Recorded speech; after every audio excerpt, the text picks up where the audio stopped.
পরিধি আছে না, ফুটবল কত বড়। এই যে ফুটবল, এখন ফুটবল নেই, এই ফুটবলটা এটা এটা ফুটবল তো, এই যে পরিধি, এই পরিধি কত? হ্যাঁ মাপে দেখো 27 ইঞ্চি, 27 থেকে 28 ইঞ্চি মাপো এখান থেকে, দেখবা 28 ইঞ্চি হবে। এর বায়ুর চাপ আছে ভিতরে, ভিতরে যে বাতাস আছে তার একটা চাপ আছে। এই যে খোপগুলো দেখতেছো না, এই খোপগুলো দেখবা 32টা আছে, লিখবা 1 2 3 করে লিখবা। মানুষের তো 32টা দাঁত, এই বলেরও 32টা খোপ আছে। এই বলটা কি ধরনের হবে? এই বলটা গোলাকার। রাগবি বল গোলাকার? গোলাকার না, ফুটবল গোলাকার। ফুটবলটা তোমার চামড়া জাতীয় বা চামড়া জাতীয় দ্রব্য দ্বারা তৈরি হবে বলা আছে। এটা কিন্তু চামড়া দিয়ে তৈরি, চামড়া জাতীয়, চামড়ার মতোই। এর ভিতরে যে বাতাসটা আছে, এর একটা চাপ আছে, এটা যখন ইন্টারন্যাশনাল ম্যাচ খেলবা তখন রেফারি এইভাবে মাপবে, যদি কম বেশি থাকে কমায় দেয়। বুঝতে পারছো?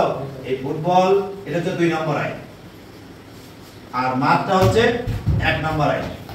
একজন প্লেয়ারের বাধ্যতামূলক সাজ সরঞ্জাম কয়টি? যে কয়টা সরঞ্জাম ছাড়া সে মাঠে নামতে পারবে।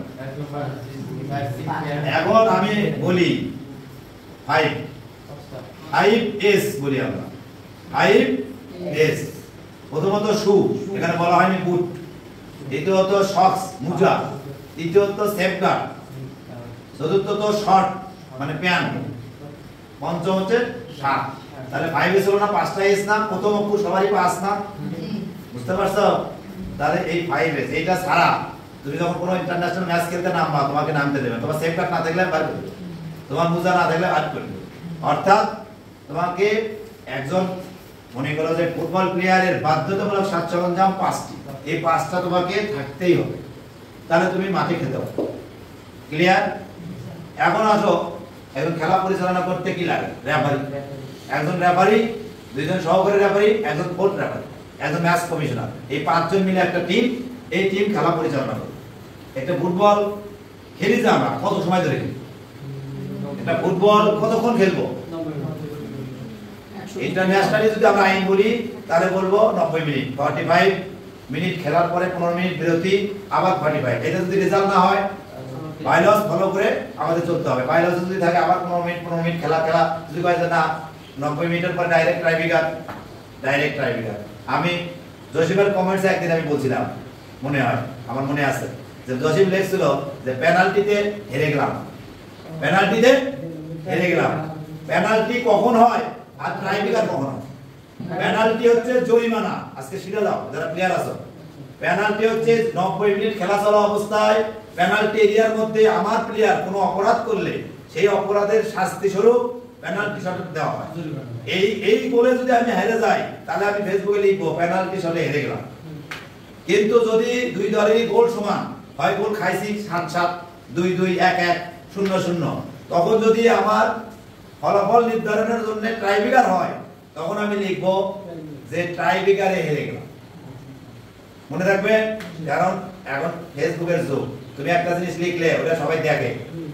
আমি তোমাকে কিন্তু ডাইরেক্ট ইয়েতে কমেন্টস করিনি, আমি তোমার মেসেঞ্জারে যা লিখছি। কারণ কি, যে তোমার ওটা আমি লিখলে পরে অনেকে বলবে যে এটা, তোমাকে আমি ইনবক্সে যা বললাম যে এটা ঠিক নয়, কিন্তু অনেকেই এটা জানে না। ট্রাইব্রেকার আর পেনাল্টির মধ্যে পার্থক্য আছে নাকি না? পেনাল্টি খেলে পরে প্লেয়াররা রেড কার্ড খায়, ইয়েলো কার্ড খায়, আর ট্রাইব্রেকার খায়। ট্রাইব্রেকারে তো খেলা নিষ্পত্তি করার জন্য করা হয়। মনে থাকবে, ট্রাইব্রেকার আর পেনাল্টি পার্থক্য আছে। এই পার্থক্য যদি না থাকে, তুমি যদি নিজে লেখো যে পেনাল্টিতে হেরে গেলাম, পেনাল্টি হচ্ছে খেলার মধ্যে, আর ট্রাইব্রেকার হচ্ছে নির্ধারিত সময় শেষ, এখন এক গোল তো জিতে দেওয়া লাগবে, এই জেতানোর মাধ্যম। কথা বুঝতে পারছো? এখানে যারা প্লেয়ার আছে আজকে কিন্তু ফুটবল নিয়ে একটু ভালোই আলোচনা হলো।